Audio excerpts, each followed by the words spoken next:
সকালবেলা সবে একটু আগে বাবা মা আসলো, মা আগে এসে স্নান করে পুজোটা দিয়ে নিচ্ছে।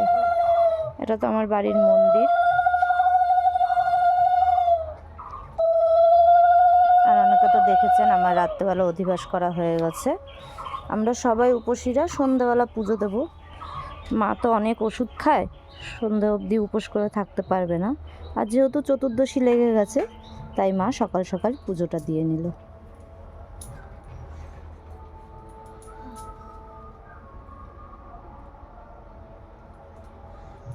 হর হর মহাদেব।